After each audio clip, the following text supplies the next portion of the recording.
G'day YouTube, my name's Lance and welcome to Bundy Bear's Shed. Well, the weather report. Well, it's 7.9 here at the moment. It's Monday morning and look, 7.9 is a bit chilly for us fellas here. 24 through the day, so the days are still lovely for working and things like that, getting stuff done around the place. And yeah, just a nice time of year to get stuff done. So that's what I've been doing. Going flat out. Look, I didn't get a stew out last week. I had a bit of a situation, and look, I've been having a clean up around the place, and you know, I was dealing with Dad's stuff in his shipping container and all the junk he had around there. Oh man, that was just full on for 2 weeks, and yeah, I had a rubbish skip, a 6 metre rubbish skip, and we filled that out of his shipping container and a little bit of my stuff, but mostly the old fellas. And I had a 6 metre steel skip bin over on the other side near the shipping container. So the other day, actually last weekend was when I wanted to get everything done. They give you the shipping container. Oh, I've got these shipping containers on my head today. They give you the skips, and the steel people, they said we could have one over the weekend, but they wanted it back Monday morning. And anyway, I hit them up and they said I could have it Tuesday. But they said if it's full in between times, give us a yell and we'll sort that out for you. We'll come and get it. And the rubbish skip ones, I could have it for a week. So anyway, last weekend and the week before, I got into the old bloke shipping container. Well, you should have seen the stuff. And it must have been 30 cans of old paint, and it was incredible. And anyway, we had a fire going, and just in his shipping container there was a lot of boards with termites or white ants in them. And so we'd keep anything with white ants that go straight onto the fire, white ants and all, and anything metal we'd put over in the metal skip.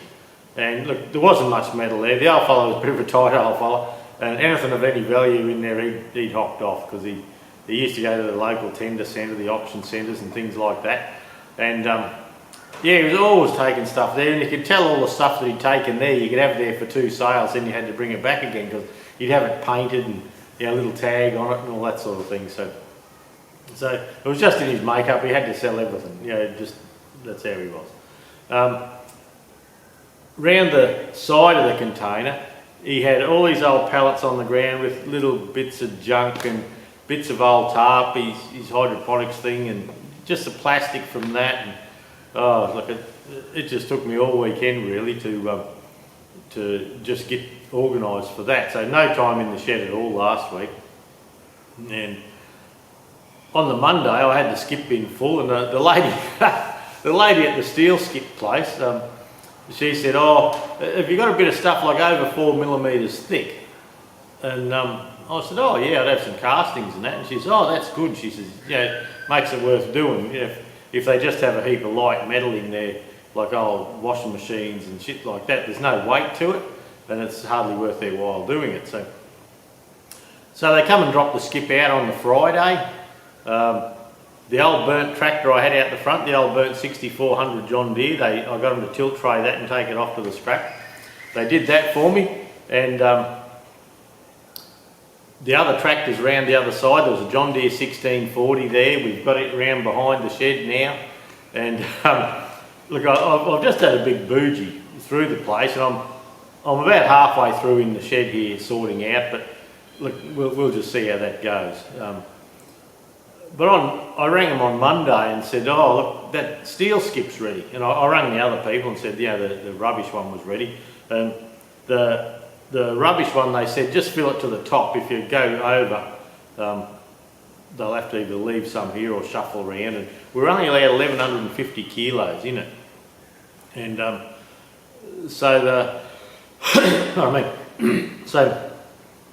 the local government, the Queensland government's brought in a thing on landfill, when you chuck rubbish out like that, and they charge the people $275 per tonne to dump that stuff, and if it goes over a certain thing. Well, actually that's if it goes over that 1150 kilos. So we didn't go over. I'm surprised, but we didn't go over there. And my old junk pile you'll have seen out the back there, I've had for 20 years out there. Well, I've been working through that, getting rid of junk out of that. I want to come through the back of Bundy Bear's shed there. We're going to, well, we've got the John Deere loader, we're going to cut the bank away. It's always been a bit of a shit area around there, so we're going to cut the bank away and make it a lot wider and put some proper road base and things like that there. So anyway, back to the story, Lance. God, you get off track easy.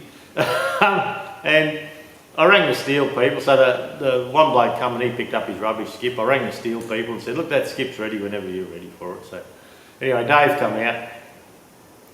He says, did they tell you not to fill this over the sides? You know, not to heap it up? And I said, no, they didn't. And I said, the other people did, but your people didn't. He said, oh, shit. Oh, well, he says, well, we'll see how we go. But he said, God, you've got some weight in there. And I said, well, yeah, I thought I had to. Oh, geez, he says, I don't think I can pick that up. So anyway, he hooked the hook on. It was a hook bin. Hooked the hook up. And he said, you reckon you give me a hand with the forklift? And I said, oh, yeah. So round the back, buggering around it. I could lift my end, but we couldn't get the skip onto his truck. And it was that heavy. And he says, oh, look, he says, he says, I can't travel with that. He said, yeah, if I get caught, I'll go a road. So he said, look, I'll race into town, I'll grab you another skip. He says, no problem giving you another skip. Yet the lady was saying, oh, you know, that, they want the skips back on certain, you know, they've got to have them for commercial customers, not just us dick around people. And so fair enough. And so anyway, he goes and gets me a skip, and he says, look, those big heavy weights and the Ferguson arse ends and all the rusty old engine blocks and shit, the heavy stuff, he says, can you lift that out? And he said, I'll put that into the, you know, we can put that into the next skip bin. And he said, you can keep the skip bin, fill it up when you get a chance, and you should be right. So the Kelly dog just jumped up, so I'm looking at what she's looking at. But so anyway, by the time he went to town and got the new skip, I got my finger out and I had the heavy stuff unloaded into a pile next door to it. So when he came the next time, I said, yeah, do you want to have a crack at lifting that? And so he hooked her up and he said, yep. He said, I'm a little bit over, but he said, I'll go with it. So I said, all right. And he said, when you got that skip full, he said, how long do you reckon it'll take you to do that? And I said, look, I can probably do it today for you. He said, oh, that'd be great, you know, so they could have the skips back. And so I said, I'll give you a call, and when it's done, and if you've got time, pick it up, if not, through the week sometime. And he said, yeah, all right. So I got my finger out, and within a couple of hours I had that steel skip in chockers. And so I rang him up at the office, and I said, look, I've got that skip bin full, it's ready to pick up. They said, oh, okay. So they said, do you want us to bring another one out? And I said, oh, yeah. All right then. And they said, oh, can we pick it up this afternoon or tomorrow? And I said, oh, shit. Oh, I suppose, bugger it, you know, hop in and have a good go. And I said, yep, all right, bring it. And so they brought that one, and I got my finger out and I worked like buggery, and I got it filled up. And I rang them back again. And I said, look, it only took a couple of hours. I had the forklift, and I did have some heavier stuff. And so Dave came out and had a look, and he says, oh, you can fit a bit more in the back there. So I grabbed another hunk of shit and put in the back there. It was an old chaff cutter thing. And so he dropped the next one off and took that one away. So I got stuck into filling the next one up. Got it full, and we did it again. I said, look, this one's full. They said, do you need another one? I said, yeah. They said, look, we've got to have it back today. I said, how about in the morning? Because I said, you know, I don't know if I'll get it done. And they said, yeah, all right. So apart from the skip bin I had done, we actually filled up another 3 steel skip bins. And I was knackered. I can't be a real fit prick. Well, you ain't got to look at me, I suppose. And, anyway, I was finished about 3:30 last Monday, and I thought, oh, I should pop out the shipping container up there and do a stew. And I thought, oh, Jude will be wanting tea soon, so I started doing that. And anyway, in the end, I thought, oh, bugger the stew. I was just too knackered to put any effort into it. And knocked the arse out of me for a couple of days. Good day's work kills a fella nowadays, eh? But I got a lot tidied up. I've had out the back of the tank here, I've had a pile where I've just put steel for 20 years. Anything that had a bit of bulk to it. And I decided that I just don't go there and do it. I can buy good steel cheaply, so I thought I'd grab the money from selling the scrap and put into a bit of other product that I know what it is, not all mystery metal. So, so anyway, on the last skip I had a look and I thought, that bloody forklift tyre looks like it's going down. And with the old fella and all these old pallets that were white ant eaten, as you'd take them across to the fire, we must have dropped a few nails on the ground. And anyway, the tyres on the forklift, the drive tyres, were buggered anyway. They were that old that if you skidded on something, on a log or on a bit of concrete or something, they'd break out. They'd just gone brittle from age.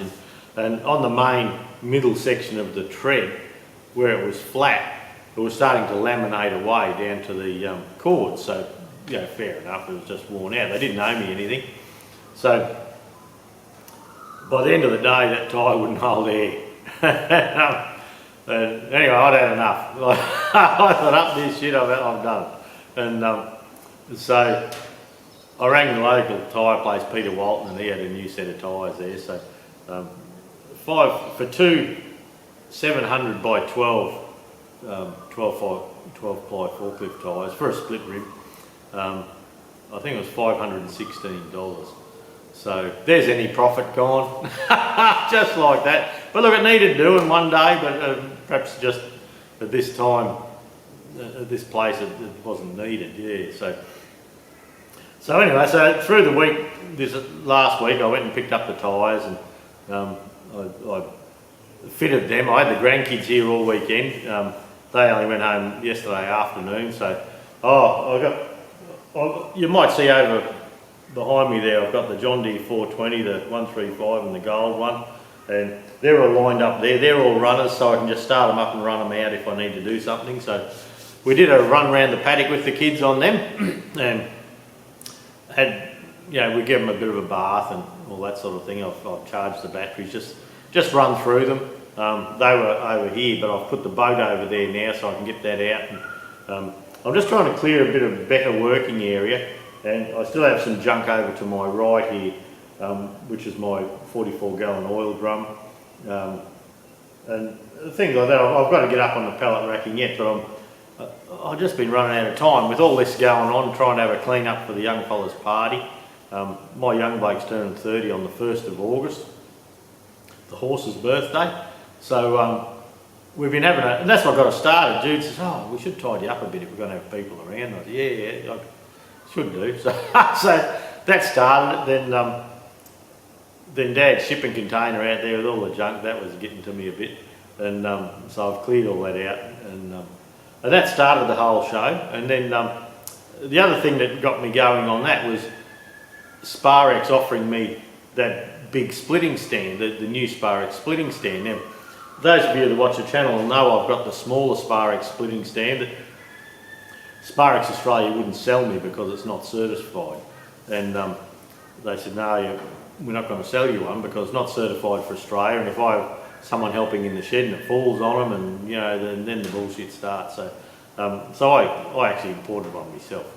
I thought they were a great idea, so I imported one. So Sparex have now done the work, and they've got the larger stand certified for Australian use. Now, for certified, most countries, I think, and look, I may stand corrected here, but as I understand it, if you have a stand or a jack or a stand for under a tractor or a car,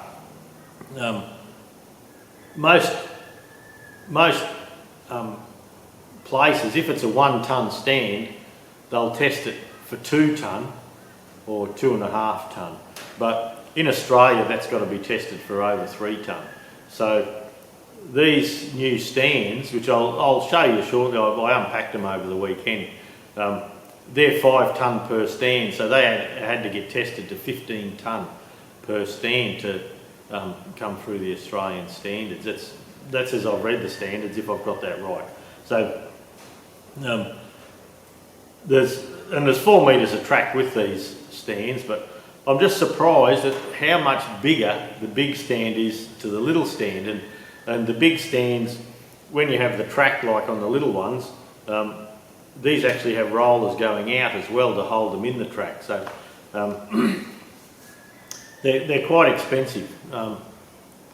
In Australia, we have, if we bring something in from America, which I did for my other stands, the Aussie dollar is sitting at 70 US cents at the moment. So you've got to add anything you see in America for sale, apart from the freight, you have to add 30% straight up.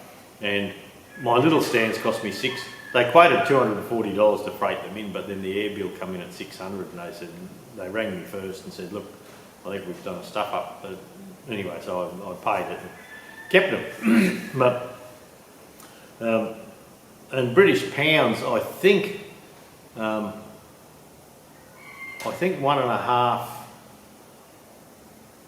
I think it's about $1.60 Australian to a pound or something like that.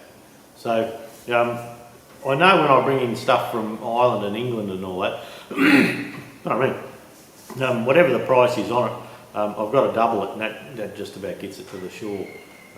So that Sparex stand, Sparex asked me would I like to buy one. They'd like a video on splitting a larger tractor, and that sort of started the clean-up as well. And I said, look, I'll try and find something to do with them.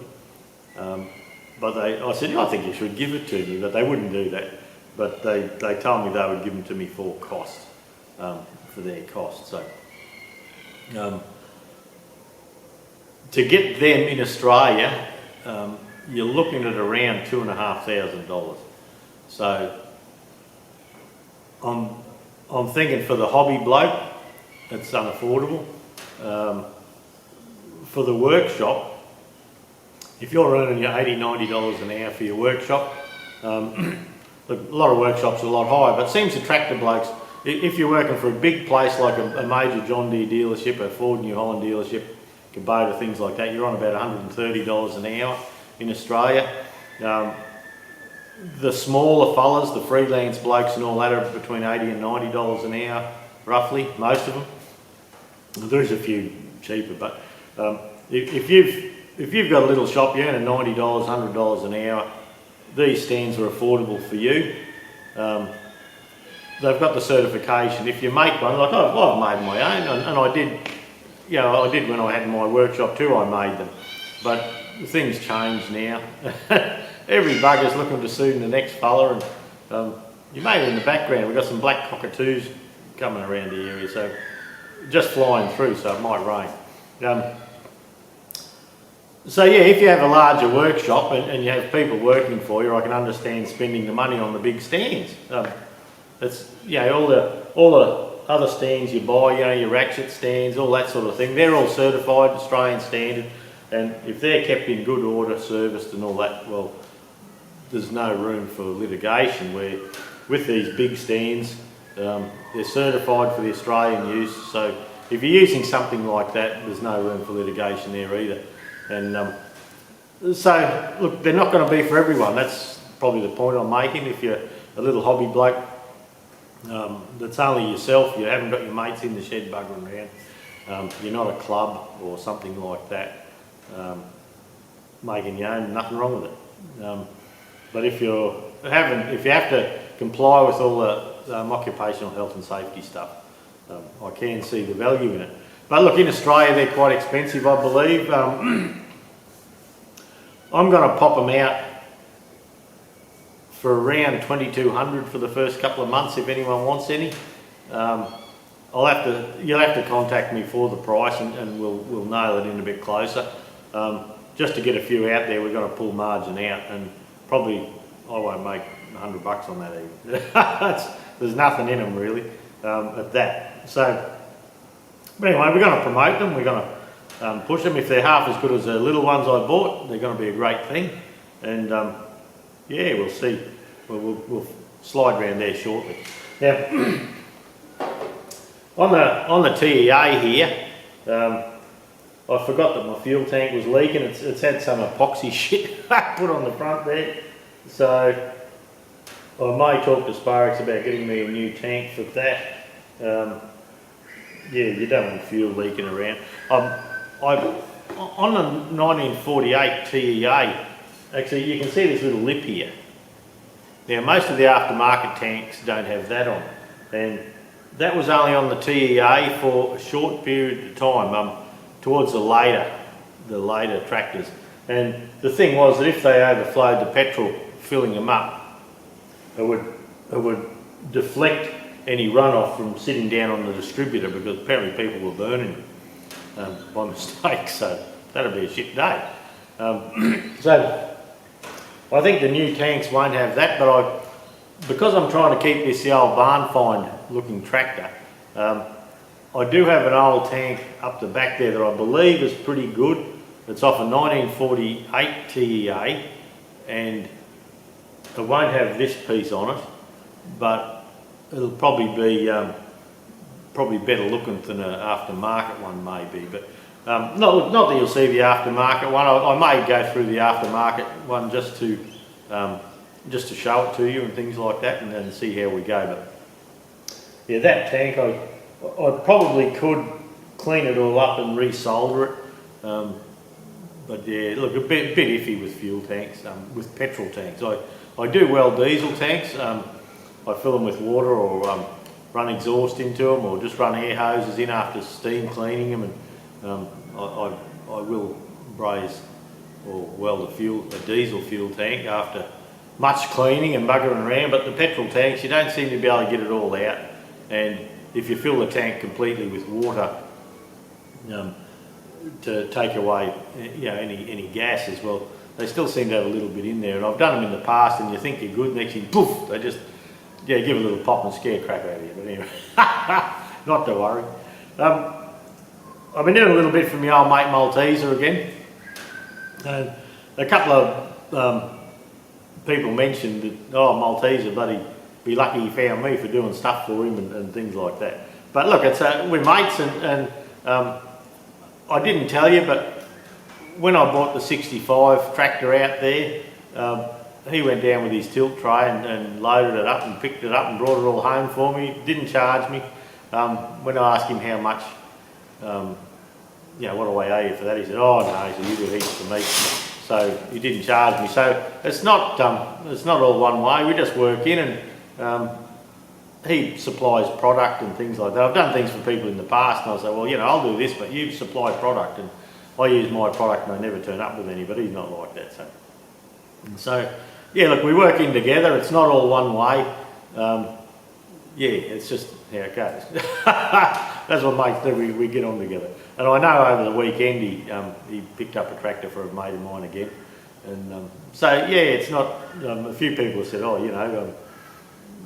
I seem to be doing a lot for him, but it's just, we like old tractors and we just work together, and we're good friends, and that's it. So it's not all tape from Malteser. It's we're mates. We just work in. So I'm going to teach him how to thread on the lathe one day. He's got a lathe, an older lathe, but he bought my old one. But this old lathe, he just found some other tooling he had. So hopefully I'll have a look at that over the next few days, and we'll work out a plan. Some of the tools look too big for the my old lathe that I sold him, and we might just chuck them in my mill and just skim them back down to 16 mil. So I like doing that. Like if you have a 20 mil tool and you have a 16 mil tool holder, you can mill, say 4 mil off the underneath of that, and it gives you a solid tool, just a bit beefier than everything else. But I've been having an attempt, pretty shit attempt, but I've been having an attempt at making a priming cup, and on the end of this stew I'll pop a bit of video of that. There's a bit of machinery. I haven't got it finished. This is, I'll flat out straighten it up. Look, that's what it's looking like, and I videoed this hex, cutting the hex there, and all I did was held this in a spin indexer and just run across the top here. But this piece here, for my old lathe I had a ball turning tool that I could have used to do this, but I've been meaning to make one. You know, there's a thing on the Australian Hobby Machinist at the moment. It's in the file section. A man kindly put a plan there for making a spindle for a 50mm boring head. And yeah, you can just run across the top and do a ball. I mean, it's on the plan, but oh geez, I just get busy.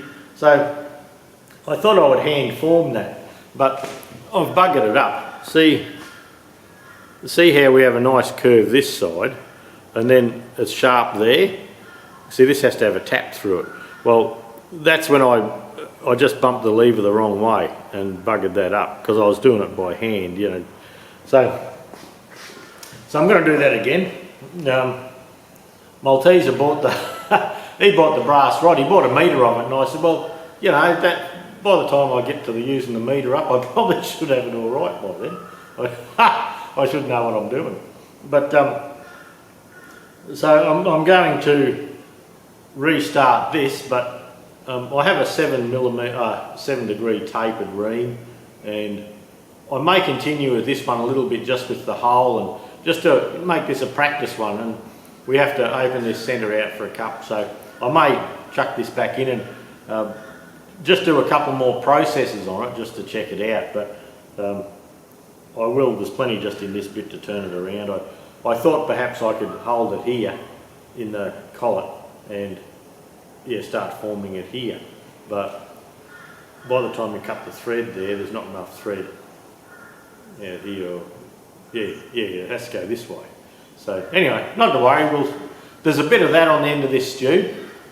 The stew might be in 2 parts this week. I can see we're sitting on 20 something minutes now, and we still haven't gone for a walk around the paddock to show you what we're doing, and we haven't shown you this on the mill, and I haven't shown you the stands yet. So look, I better stop flapping my gums and I'll go handheld and I'll take you for a bit of a walk, eh?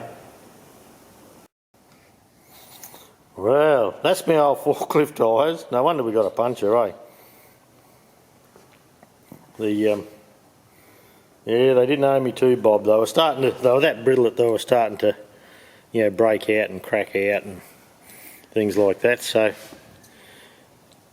anyway, a couple of new tyres later, we're looking good. Pardon me. I'll bring you out here. I've still got to get my 135 bonnets in yet, but there's the new tyres, so that's looking okay. That'll last for ages now. I put new steer tyres on the forklift quite a while ago, and they're going well on our paddock here, so yeah, it's not too bad. Now when we swing over here, the trailer used to sit straight down about in the middle of the screen there. Well, it's over here now, and the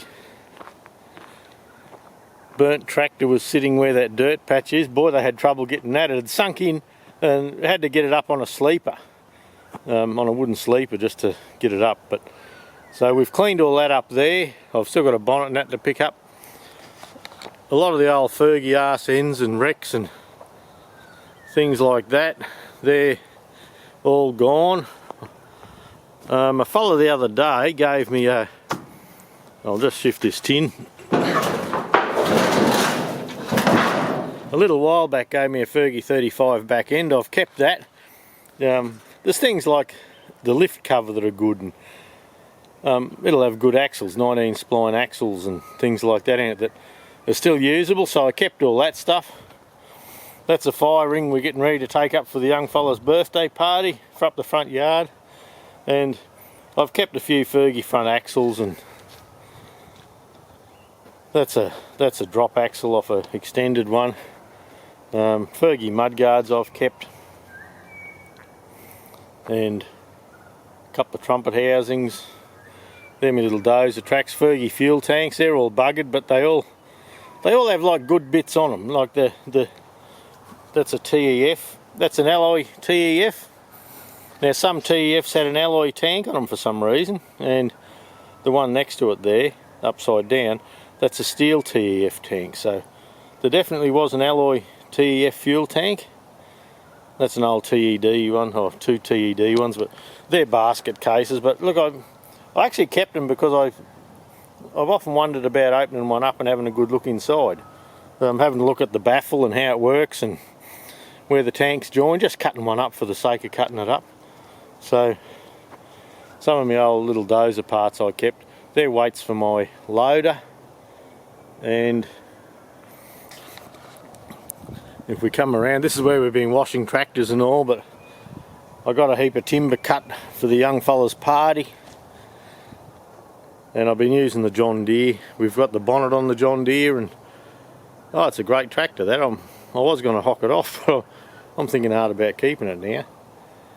But I've got a bit of junk to pick up still. But this area out here, that was all rubbish, all dirt, and yeah, just right out through there was just stuff that I'd thrown out the door, or when I was painting tractors I used to paint them out this end once.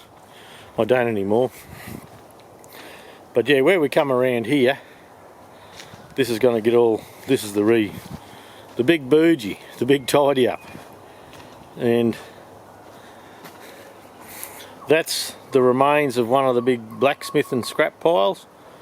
Still a lot to clean out of there yet, but like I don't want to chuck these wheels out, they just look too handy. I don't know why, but anyway.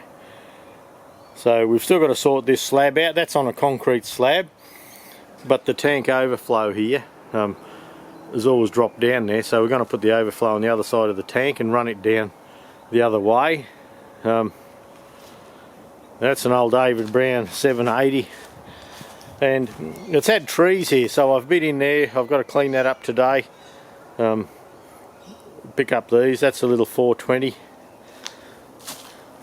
That next fella's a little barn find tractor. I'm going to get that back in. I've nicked bits off that for other tractors over the time, so I'll probably get that back in and just get that running, and I've got a bonnet there for it now and it'll come up alright. Then the 1640 John Deere we have around here, and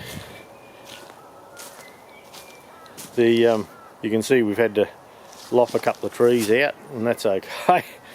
Then through here, the young bloke had an old car body through here, and we've got rid of all that now. That's clean enough that we can start bringing machines in.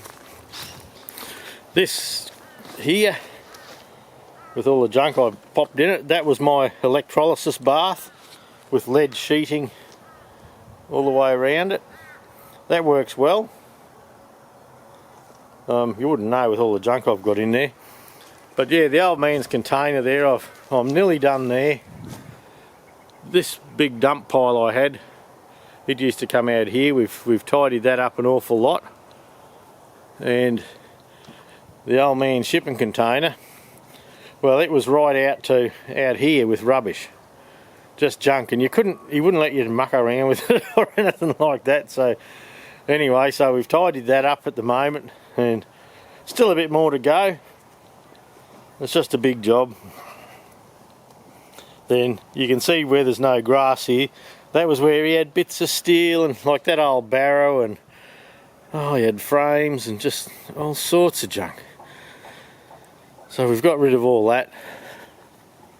There's only a bit of shelving left in the container now, so we should be able to move this. I'd like to shift it, and I had an old flywheel grinder and bits and pieces there, and I had a building materials along there, but this tractor is going to make it inside possibly today.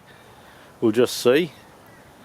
But and probably the 65 over there, it'll come in too. So I've done a lot on the clean up, but I'm still sort of only halfway. So oh well, if that. So anyway, I'll go and show you the stands.